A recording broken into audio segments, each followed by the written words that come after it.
Hey folks, today is Friday, July 26th, 2019. As usual, my name is Jake Baldino, and we got a bunch of video game stuff to talk about this week. A lot of news, so let's just get right into it. The first bit of news is involving CD Projekt Red and Cyberpunk 2077. As you guys know, you're always asking me every week for the latest updates, so here's what we got. We got a couple of nuggets, including a misattributed quote that potentially could have been controversy, but it has been addressed. So here's the deal. A Polish news website interviewed CD Projekt Red, and then it was translated over at NeoGAF, and it wasn't totally correct, especially with the developer going on record about some controversial religion stuff being included in the game. The quote initially said that the quest designer said, and I quote, "will not avoid any subject, even if they may offend the sensitivity of some," this including Christianity. The translation of this interview said that there would be an in-game Christianity with churches and stuff. Basically, the whole translation in the interview kind of read like, "we don't care, we're gonna do whatever, we're gonna be edgy and we're gonna piss everyone off." But IGN then reached out for clarification from CD Projekt Red, but they responded and kind of cleared some things up in a CD Projekt Red way, in that they are still doing stuff,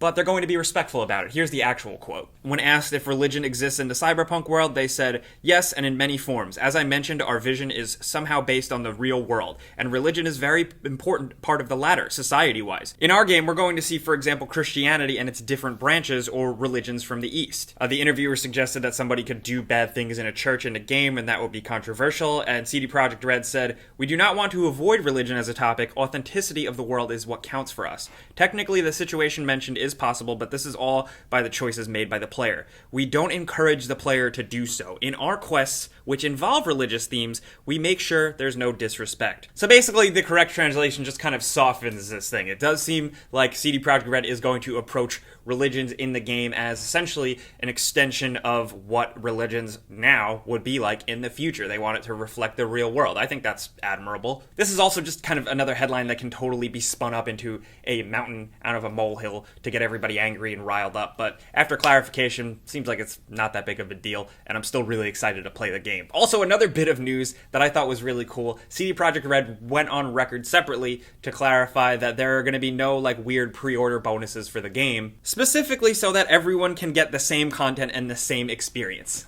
Isn't that nice? Just a nice guy, CD Projekt Red. The quote from a PR person on the Twitter account says, "No, we don't do that. Every person that buys the game gets exactly the same in-game content, no matter if they buy it in pre-orders, on release date, or 2 years later." Cool, man. Very nice. But another bit of news is Call of Duty Modern Warfare. If you are interested in that type of thing, they have officially announced that on August 1st, they will be giving a full multiplayer reveal. There's apparently going to be a lot. We got little snippets of a match starting. We also got snippets of gun customization where you're going to have a gun badge and be able to build all your weapons and construct them in real time. I'm going to sound like a broken record now, but because I got to see this game behind closed doors, I'm really excited for the single player, and they're still not showing it. I want the single player to be at the forefront of the big reveal, but that's of course because I am a lonely gamer. Still, August 1st, that is soon? When is that? When is August 1st? I don't even know what day it is.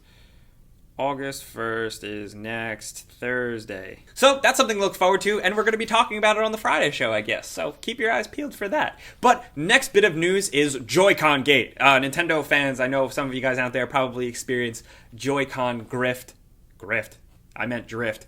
It is maybe possibly a grift. JoyCon Drift is the, of course, annoying issue where your Joy-Con thumbsticks will kind of just move on their own. A lot of people have been experiencing issues with this in some way here and there. It's kind of resurfaced as an issue after a Kotaku report kind of identifying it and going in depth on it around July 16th. And now we have knowledge that Nintendo has kind of been low-key hooking players up and fixing this problem, no questions asked. Thanks to some reporting from Vice, apparently an internal memo from Nintendo to customer service reps instructs them to take them in, repair them free of charge with no proof of purchase or anything like that necessary. Which is really cool because two reasons. I think number one, drift is a big problem, especially considering how much of the Switch experience revolves around using these Joy-Cons in different ways. But two, they're freaking expensive, man, and I want them to work, you know? A pair of Joy-Cons costs way more than the average controller, so I want that shit to be correct, you know? Some people, like a Vice person, was able to send that in and confirm it, but I want to confirm it for myself, especially considering on one of my pairs of Joy-Cons, I am having that problem. But I think it's interesting. It's nice to see Nintendo actually taking care of customers and not like going after them or trying to get more out of them. I appreciate that quite a bit. I think that should be commended. But also, you notice that they're doing it kind of quietly. They're not announcing it like a big thing because they probably just don't want to blow it up even more. So they are kind of playing it safe and dicey there. I don't know. Regardless, look into it. You might be able to get a fix for no big deal. Moving on though, can we talk about this? I'm sure a lot of you guys saw this hit the internet, but this is a catch-up show. It's a Friday news show. We're rounding everything up. So what made a big splash is first and foremost, Corsair has acquired Origin PC. Origin being, one of the big pre-made PC things. I'm not really into that. I always say build your own, kids. But they do cool stuff, and now what Origin has debuted is a machine called the Big O.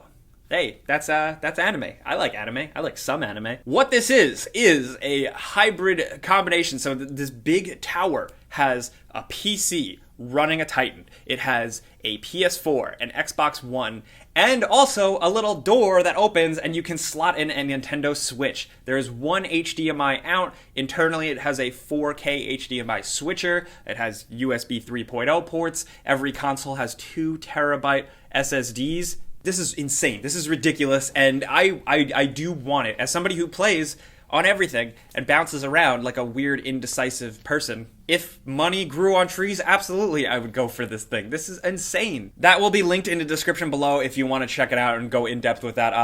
Unbox Therapy did do a video kind of breaking it down and uncrating it. It's ridiculous. People have attempted these things before. This isn't the first time we've seen this, but I just like seeing a big company put their spin on it in like an obnoxious, ridiculous PC build way. It's nice to see. It's fun. But since we're talking about cool things people made, we're going to highlight in the description below. Check this out. This user created Final Fantasy VII in dreams. Look at this battle. Look at this happening. This is crazy. We've talked about this here and there. The massive range of things that dreams can do is ridiculous, and every time we talk about it, I'm always consistently amazed and surprised. So shout out to Media Molecule and Dreams, and shout out to this dude who made this. This is insane. Since we're linking trailers and videos and things in the description, we also have the launch trailer for Wolfenstein Youngblood. I started playing this. We're going to have a before you buy this weekend. It loses a little bit of the Wolfenstein charm, but the co-op shooting is fun. Just structurally, it's a little weird. It's a little different than Andrew and I expected when we dived into it. There's it seems like randomly generated side quests and like daily quests. It's just weird for a game like that. Not really what I wanted, but still, shooting guys is fun. Also, on something that I don't follow or cover that much anymore, but GTA Online, the casino has dropped. This is something the players have seemingly wanted for a long time. I don't really get why. I don't really get the appeal, but the idea is that you can use all your hard-earned in-game money and gamble it away at casinos digitally in-game. Now, there has been some talk here and there about whether or not you can use real-world money to buy stuff. According to some, there is a limit on how much real-world money you can use. Also, it's really funny. I mean, you could put money into the game, but you can't get money back out. To be honest, I think whether or not you can use in-game money or not, I think either way, it just kind of feels not right, man. But the interesting story that I wanted to point out is that, like Red Dead Redemption 2 Online's poker, this has been restricted and banned in certain countries. So a lot of people were excited to walk into this stupid casino thing and realize that they couldn't, because in their country, it's banned. It just hits a little too close to home for regulation authorities, I guess. So if you're one of those people, I'm curious to hear from you. Also, I'm curious to hear, if you were looking forward to a digital in-game casino, what your thoughts are on that. But still, I think this is a bad thing. It's kind of bullshit. You're free to do whatever you want with your money, but it's kind of whack. Why aren't more people mad at this? If we do have an update for it, though, that'll be linked in the description below just to cover our bases. We want to know what we're talking about here. Still, it just feels like a weird thing. But something not weird, something I really want to talk about is Hideo Kojima for a second. Allow me to fanboy for this story, okay? So at San Diego Comic-Con, there was a panel with him and Nicholas Winding Refn, who is in the game. Kojima went on record about some Death Stranding stuff, including talking about Refn's character, who apparently keeps repeatedly dying and coming back in search of his family, which is really cool. But the biggest quote from Hideo Kojima that kind of blew up the internet for a second, I just want to talk about it because it was pretty cool for him. It was pretty edgy. Hideo Kojima said, and I quote, "The easiest way to make money is to make a game where everyone is on an island trying to shoot each other. I don't want to make that." That's why I love you, Hideo. I hope your new game is good, because it really, really looks weird, but I'm holding on to hope. I also just wanted to highlight that quote because I feel like in this day and age, we can all be so cynical about video games, and anytime there's a new battle royale or a mention of a battle royale, people freak out, and people think that multiplayer is the only future, but we still have people like this, people making things that think this way, and I think that's worth highlighting and celebrating. But I guess I'm going to leave you guys on that. But before we go, let's do that console giveaway we do every single week. You know how this goes down by now. There's a link in the description below. You click it to sign up. You enter once, then you're entered for good. And then every single week, we go in and randomly choose one person to win a free console of their choice. And this week's winner is going to be this person right here. Congratulations. Be sure to keep an eye on your inbox, your spam box, stuff like that, because we're going to be reaching out to you to find out how we can send you your free stuff. But now before we go, let's talk about all this stuff. Let's talk about the GTA Online Casino. I want to know what you guys are thinking about that. Also, CD Projekt Red and them tackling religions.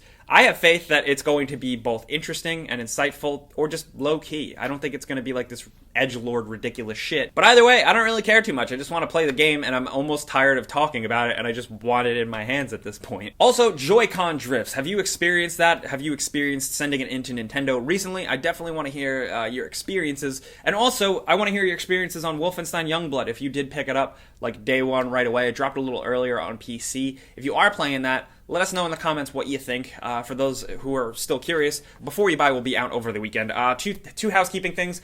Discord.gg/gameranx. We're over there. Also, every Tuesday, live, 4 p.m. East Coast time, we do a little live talk show. We give away free games and kind of just talk about the news and games we're playing and stuff like that and hang out with you guys. So consider checking that out. But thank you guys for watching every Friday. Really appreciate it. Sorry I gotta run with this one. This is a quickie one. But if you enjoyed this video, clicking the like button does help us out a lot. We really do appreciate that. But if you're new, consider subscribing because we put out videos every single day. But as always, pizza's on me.